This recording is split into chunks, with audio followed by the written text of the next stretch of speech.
Here's how the tie rods work and are attached. And actually, the reason I'm making this video is that I do my own geometry and alignment at home. I have been doing this without tools, just a ruler like this, for about 15 to 20 years, and my tires have always wear uniformly, so I think it's very doable. And also don't forget the geometry, it's always related to the position of the steering wheel when you go in a straight line.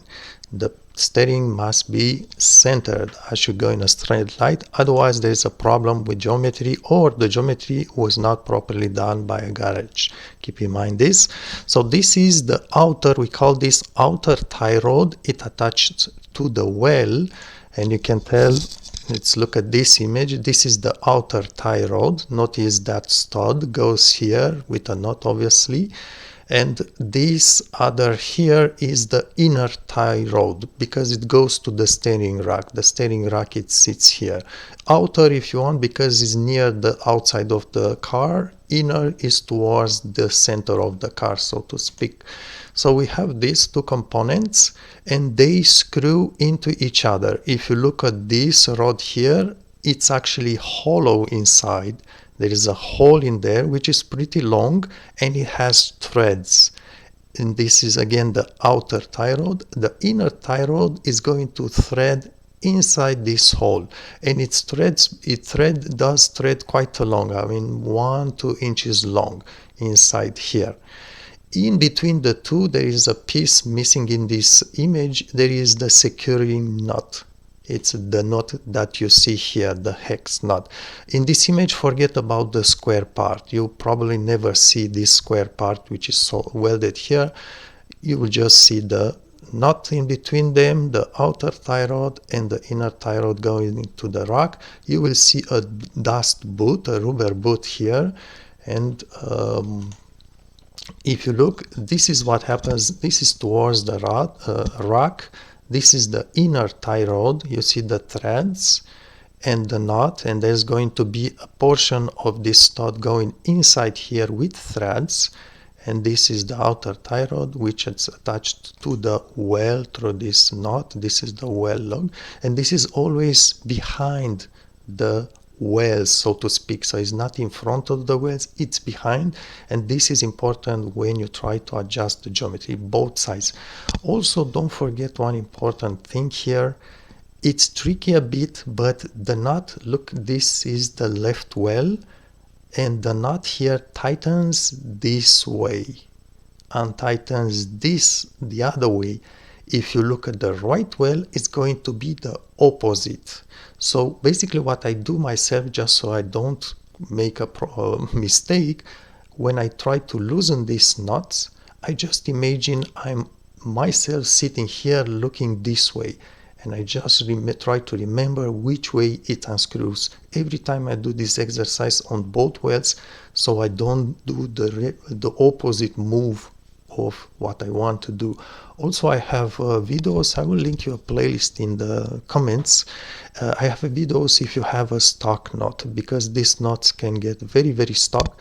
And by the way, if the knot is impossible to remove from there, one of the way you want to fix the issue is simply replace on that side the tie rod, inner and outer together. Just put two new and tighten the new nut.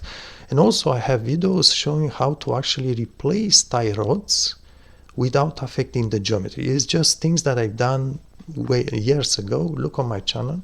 So let's continue here. This outer tie rod, it's attached again to the well. There is a small ball joint here which allows a certain degree of rotation. I think you will see, no, it doesn't show here, it shows only the rotation at the other end, but this is that small ball joint. Just imagine it's a sphere here, so it can swing a little bit. Perhaps you see the image, but the image is not so clear. It can swing a little bit like this. It's normal. When this wears off, usually you will have this boot here will tear, you will see cracks, and it gets at play in this ball joint here. Usually people will insert a pry bar here, press downwards, and if there's any movement here, there is wear. a tiny bit of wear, maybe 1 millimeter movement is not so bad, but it's time to replace it anyway. Now at the other end we have another sphere. Now you don't see it properly because you should be looking from the other side. So this is inserted into the steering rack, and it's actually very tight here. This thread goes into the steering rack. You notice there is surface. The torque here is pretty strong. And also remember one thing, I'm not sure if it's all cars, but I know at least certain cars, when you try to remove this, disconnect it from the rack, you need to apply a lot of torque, and that torque may damage the rack seals, the power steering rack seals, which hold the fluid inside. So usually you also have a counter steering tool to hold the rack from kind of getting the torque on the seal. So there is going to be two tools here. One, your wrench, and another counter hold tools. Look up on forums and just ask about this, so you don't damage your rack, because if the rack starts leaking, you need to replace the rack, which is a terrible job, very expensive. Usually you may need to drop the engine basically, so imagine the problem. So just careful with this. So the way these things insert into each other, screw one into each other. So imagine this one will have a small rotation left and right, but doesn't move from there. This one will have a small rotation here. It can rotate around its axis and also can swing a little bit. But what basically this happens here, when you loosen this knot, you just loosen it 1 or 2 turns, you will notice on the surface here there is going to be a place where you can put a wrench. So basically with the wrench here, it depends on each car, the size of this wrench, it depends. So you need to find for your car, but this will actually rotate either way the inner rod of the inner tie rod, and it rotates here too.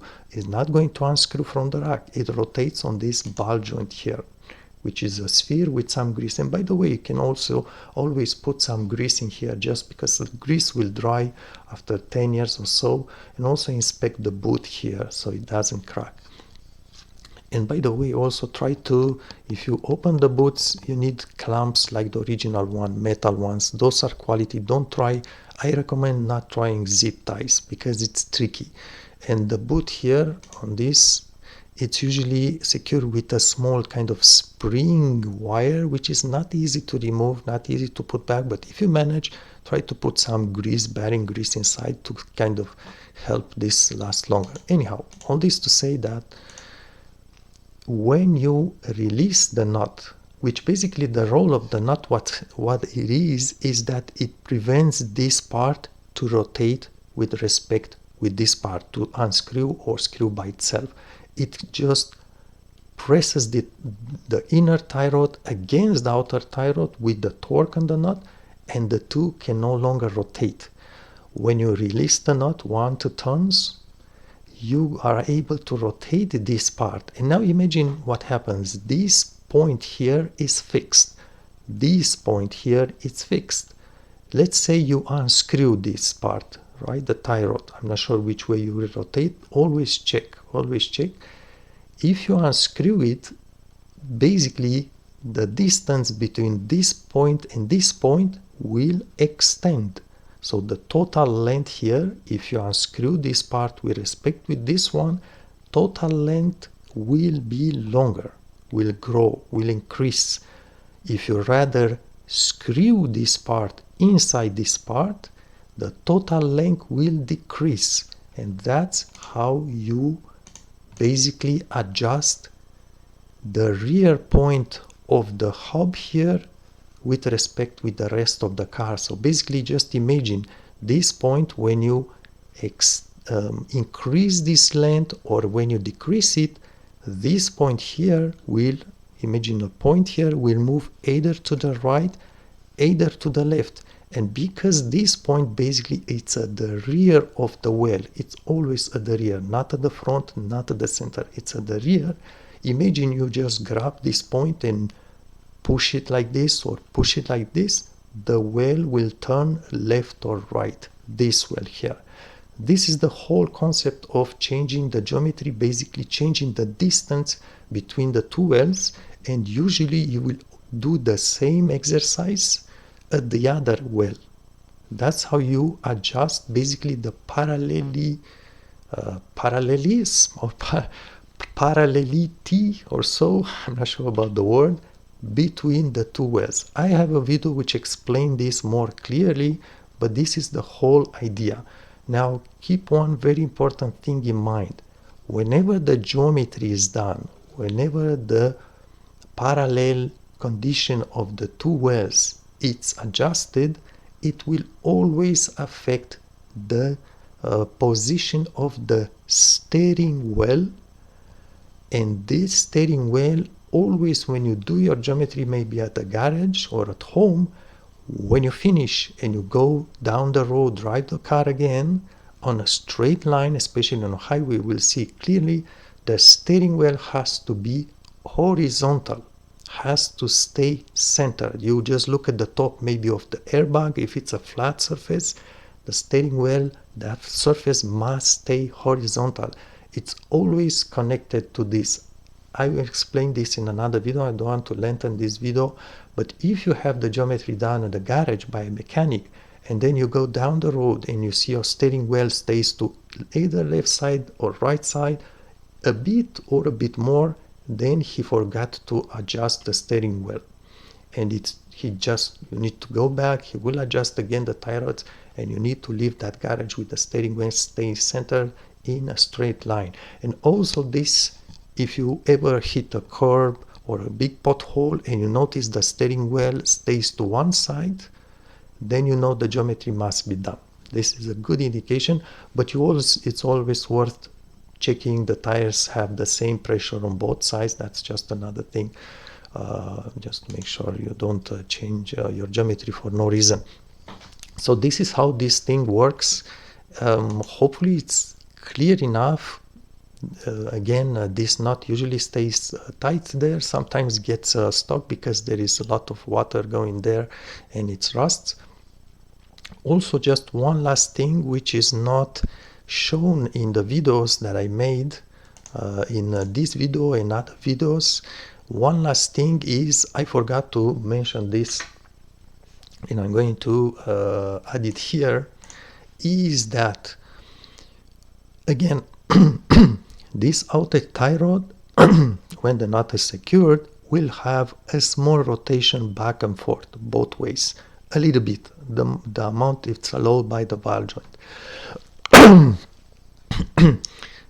When you release the knot, let's say you put a wrench on the knot and try to release the knot, you will notice perhaps the tie rod here will rotate a little bit backwards and then it stops. Then you put some torque on the knot to release it, and basically you just rotate on the knot because it's going to be blocked from rotation at the ball joint. Keep in mind, if the knot is very stuck and you force too much on it, it can damage the seals inside the rack. It will take a lot of force, a lot of forcing on the nut to damage those seals, but keep this in mind, don't exaggerate. And also, if you have a cheap part, maybe it was already replaced with some cheap, I never recommend inexpensive part for this part because it's your security. These parts may have weak or soft metal, may bend, may, it may affect your geometry because it bent here, and you never fix your geometry by adjusting them. So never use cheap parts for these components. Anyhow, but if you force too much on the knot and there is a cheap part here, inexpensive Chinese part, which may cost even $5-10, it may bend the ball joint stud here. I don't think it's going to break it, but you will have problems with your steering. So keep this in mind. Also, what's really important when you adjust the geometry, when you try to release this knot, let's say you rotate this tie rod outer, we rotate a little bit, it stops, you release the knot. You will notice the moment you release the knot, the inner tie rod may already rotate a little bit. And the same goes when you tighten the knot. There is a rotation between the two tie rods, and that rotation you will see in my videos. You don't want it to happen. So what I forgot to mention in those videos is when I release the tie knot, the nut here when I just break it loose. Before I do so, I have a piece of chalk and I draw a line which is going to be white on rust. Basically, you will see it clearly. I put a line with a piece of chalk here, regular piece of chalk, and I put a line also, and the two lines on the other part, on the other component, and the two lines form a straight line. So when I release this nut, if there is any rotation, unwanted rotation on the inner tie rod, I will see my two lines.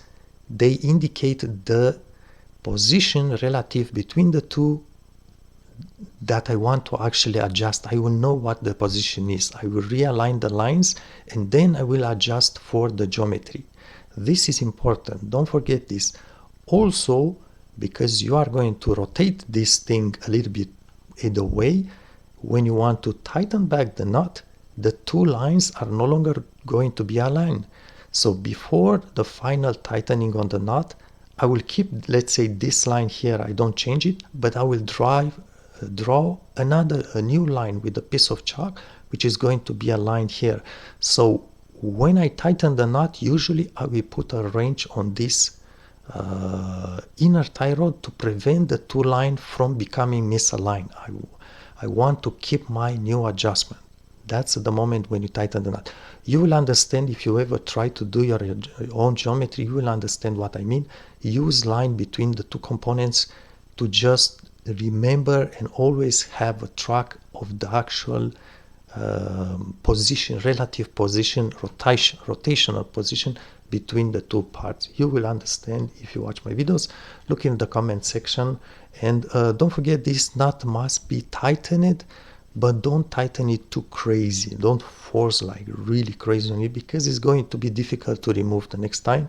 I have on one of the videos one trick that may prevent water from getting in there. You may want to look in the comment section for that link with the playlist and check those videos.